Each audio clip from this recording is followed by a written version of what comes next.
laki-laki yang disayang oleh Allah, suami yang disayang oleh Allah, qama minal laili fa shalla.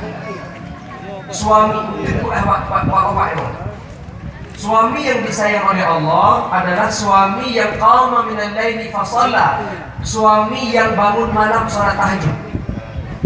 Fa aiqadha imra'atahu, maka bangunkan istrinya. Ini perintah buat kami.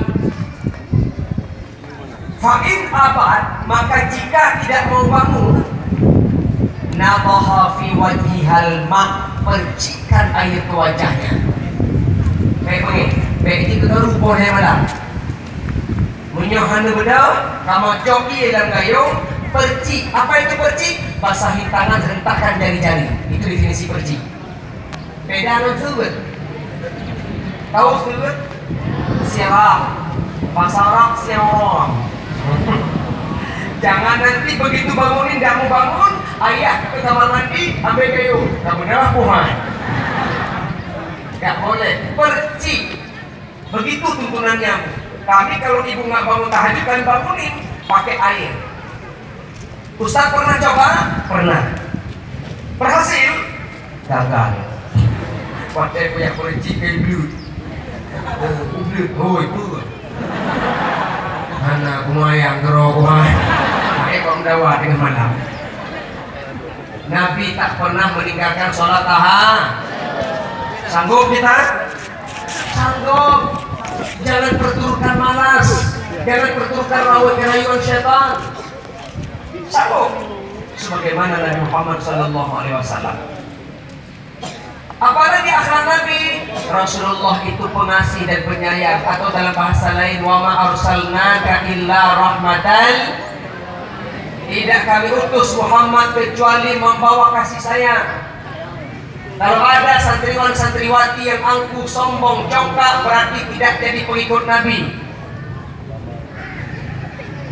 Kita nggak boleh sombong, kita nggak boleh congkak. Kita dari tanah kembali menjadi tanah. Dari Allah kita datang, kepada Allah kita kembali. Tidak ada yang paling mulia di dunia ini kecuali orang yang bertakwa. La fadla li arabiyyin wa la ajamiyyin illa bit takwa. Gak ada beda orang Arab, orang luar Arab, kulit putih, kulit hitam, kaya, miskin, jelek, pendek, tonggek, stres. Gak ada. Yang paling mulia di sisi Allah adalah orang yang bertakwa kepada Allah Ta'ala. Maka berkasih sayanglah di antara kita. Ustaz mau cerita dulu yang bagus.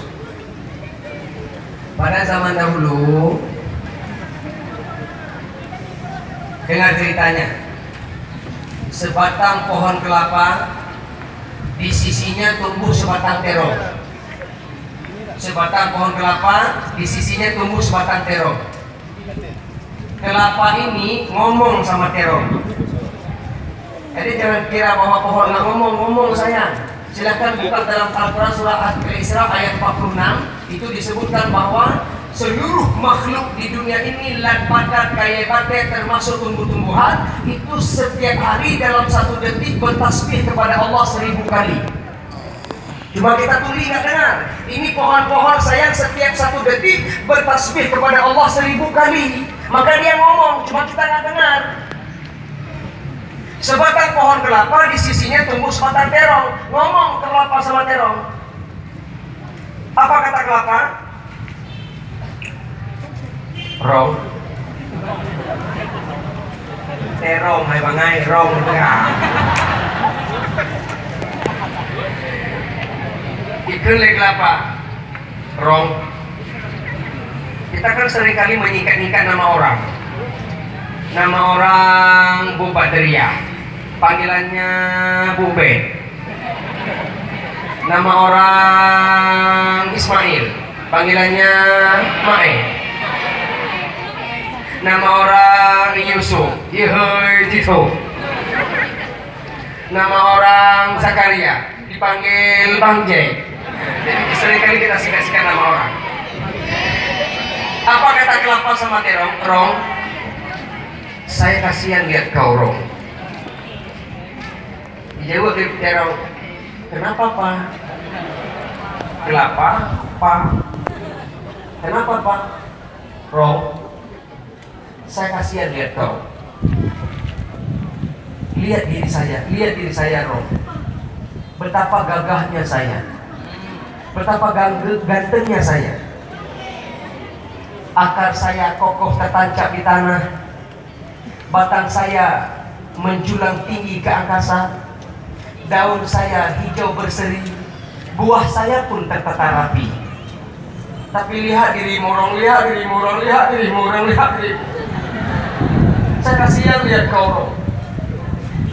Kecil, pendek, buahmu nggak cocok sama batangmu Rong, nggak cocok Rong, nggak cocok.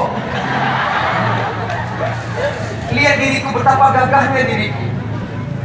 Jawab Terong, Pak, apa yang kamu katakan saya akui Pak. Saya nggak bantah Pak, cuma sedikit kekuranganmu Pak. Kamu sombong Pak, kamu merasa paling hebat, kamu merasa paling ganteng, kamu merasa paling segala-galanya. Itu kekuranganmu Pak. Sedangkan kegantenganmu saya akui, saya nggak bantah. Dan bahkan seluruh tubuhmu Pak berguna buat manusia. Akarmu bisa dijadikan karya seni, batangmu bisa dijadikan titi dituwo, daunmu bisa dijadikan sapu lidi, buahmu bisa dijadikan inti, dan bahkan tempurung pun bisa jadi kawan begadang di malam hari.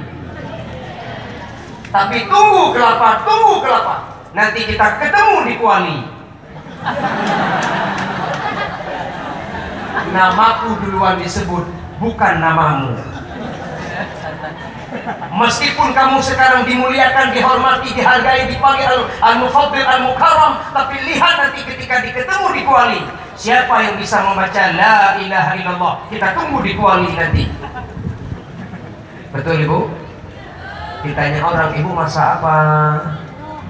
Sayur terong. Walaupun nabuh ulamnya. Ada Ibu jawab, Ibu masak apa? Oh, bagai. Jadi kita sekarang jangan sombong, jangan merasa diri paling hebat. Saya paling ganteng, nggak mau bersahabat sama yang jelek. Dia berkawan sama-sama cantik, sama-sama putih, sama-sama manis, yang juling, keriting, gumbing, gede. Sombong tidak? Nabi apa yang paling ganteng? Nabi Yusuf alaihi salam, mukjizatnya ganteng, bukan ganteng main-main deh. Gantengnya nggak kaleng-kaleng. Zulaikha, istri seorang raja, itu takluk dengan kegantengan Yusuf. Nabi Yusuf sebagai budak di istana Kisir, Zulaikha setiap saat menatap kegantengan Yusuf. Akhirnya setiap detik dia Yusuf, muncul gairah, timbul gairah Zulaikha ingin mengajak bermesum dengan Yusuf. Allah lindungi Yusuf, dikejar Yusuf, ditarik dengan baju, robek di belakang. Gak sempat Allah lindungi Yusuf. Tertebarlah isu di tengah istana bahwa Zulaikha seleranya rendahan, sama budak aja mau. Tersinggung Zulaikha, sakit hati, balas dendam. Dipanggillah seluruh istri pejabat istana, diundang ke istana untuk disuruh tatap bagaimana gantengnya Yusuf, berdebar gak jantungnya. Diundanglah istri pejabat istana, duduk di sebuah aula, berbaris, duduk melingkar, lalu dikasih buah-buahan satu, sebilah pisau, disuruh lewat Yusuf Pragawata. Pragawati Brina Pragawata Raga. Ini istri pejabat istana pegang buah-buahan, pegang pisau, lewat Yusuf. Disuruh jalan aja. Semua menatap Yusuf. Pisau di tangan bukan terbelah buah, malah tangannya terkupas dengan pisau, tumpah darah ke lantai, merah tak sadar sakit karena nikmatnya menatap wajah Yusuf. Beda dengan Yusuf ayah kalian.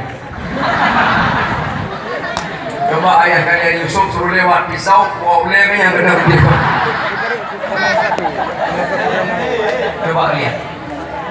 Saya mau tanya, sombong tidak Nabi Yusuf? Tidak.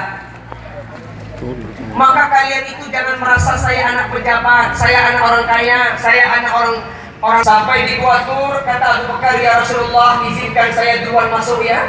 Saya mau cek lokasi dulu. Masuk Abu Bakar ke dalam. Beliau lihat-lihat di dinding Gua Tur, banyak lubang-lubang. Jangan-jangan disinilah bersemayamnya binatang-binatang berbisa nanti dipatok Rasul. Maka beliau robek baju, beliau sumbat lubang-lubang itu untuk jadi Rasul tidak binasa. Beliau lindungi Rasulullah. Menurut Abu Bakar sudah habis semuanya, lubang ditutup. Maka kata Abu Bakar, ya Rasulullah, sepertinya sudah aman, mari masuk. Lalu Abu Bakar bersandar di dinding gua, beliau ulurkan kaki, Rasulullah masuk, menembakkan